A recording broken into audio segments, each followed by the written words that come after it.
Hey everybody, it's Ryan Metzler here again, and today we're going to take a look at a game from Donald X Vaccarino. Now this is the designer of Dominion and Kingdom Builder, unfortunately, and several other games that I actually haven't played, but this one is a little bit more in the vein of Seven Wonders, insofar as it's a card drafting game for 2 to 5 players. In this game you're going to be choosing cards that you're passing around the table in order to try and develop a tableau that's going to get you the most money by the end of the game through playing thugs and holdings that will earn you money in action that can trigger off of specific things and give you even more money, with the goal, of course, being the richest player at the end of the game. Just a quick warning for those of you who are easily offended or who have young children who watch videos. Some of the cards in these games, or in this game I should say, are not the most family friendly. There are some that are kind of risque to an extent, so you may want to watch out there. I wouldn't call it overly offensive, but some of the names on the cards could be considered offensive to some people. Well, real quick, let's take a look at what you get inside of this box. We'll see how the game plays, and then we'll come back here at the end and get my opinions on greed. So here you can see these set up for greed. Now the change in setup won't really matter, and these cards are just here to show you some examples, but I want to make a couple comments on components first. One, you can see they've included money here, and the objective of this game is to have the most money at the end of the game. They've got these nice cards, and I will always give kudos to companies who decide to use cards over regular paper money. These are much sturdier, they give you a much better feel in the game, and I'd just like to compliment Queen here for using cards instead of paper money. If you're thinking about using paper money in your game, certainly consider this. They're just a lot nicer to handle. You can, separate them a little bit easier, and they're just a lot better. On the other hand, these tokens, I don't know, we have some really thin cardboard money tokens here that are development tokens. Not a big fan of these. Some little chips or anything would have been nicer, maybe even just thicker cardboard. Not a huge fan there. The rest of the components are just cards, and this is going to be a very Seven Wonders-esque card drafting game in which you're trying to build a tableau that will earn you the most money by the end of the game. You're going to be getting 12 of these cards at the start of the game, so each player will deal out a hand of 12 cards, 6, 7, 8, 9, 10, 11, 12. And they will be drafting these cards round after round, and the first 2 rounds will just be drafting. You'll pick a card and pass it, pick a card and pass it, and on the third round you'll pick a third card and play one of the previous cards that you've drafted, or any of the 3 that you've drafted for the game so far. Now in this hand of cards, there are going to be at least 3 different types of cards, pretty much 3 guaranteed. There's really only 3 in the game, so if you don't get all 3, you have bad luck. The first type that you'll get is thugs. You'll see we have a thug here, and thugs can be denoted by the fact that they have the word thug on the bottom. Also, this head symbol denotes a thug.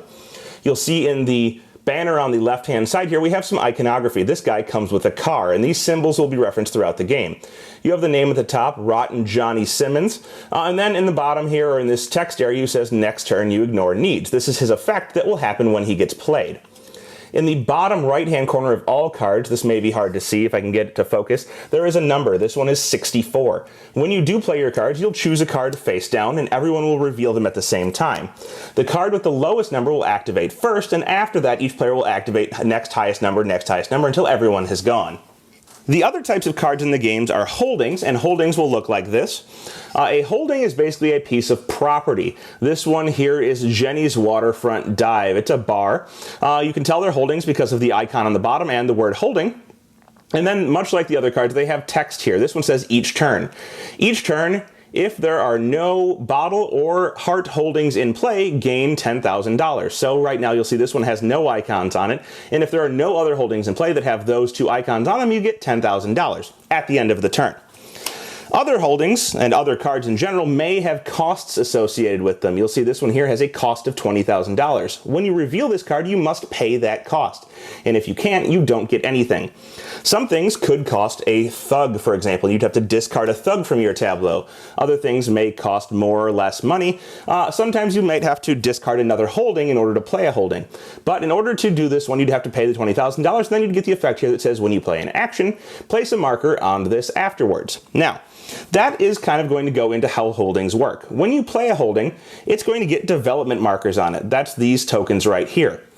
When you play it, it will get 1 development marker for each of the icons on the card. So you'll see this one has a bottle. It would get 1 icon, or 1 development marker.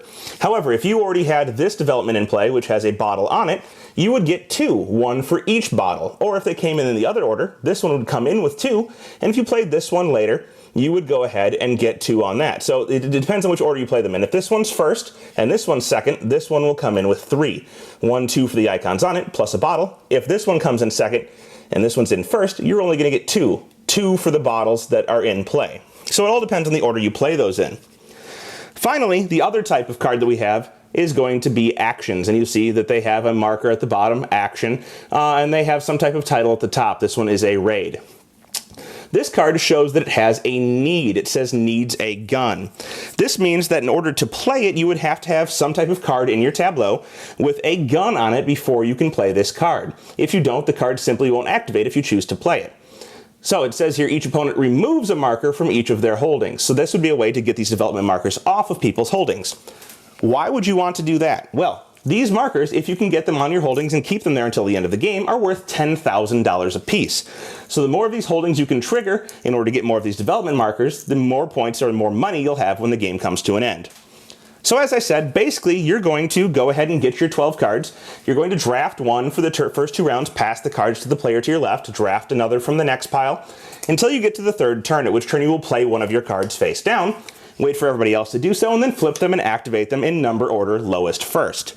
Then you're going to proceed and pass again, drafting another card, and you'll play one of the 3 that you have in hand, or more if you happen to have a way to return a card to your hand or draw extra cards.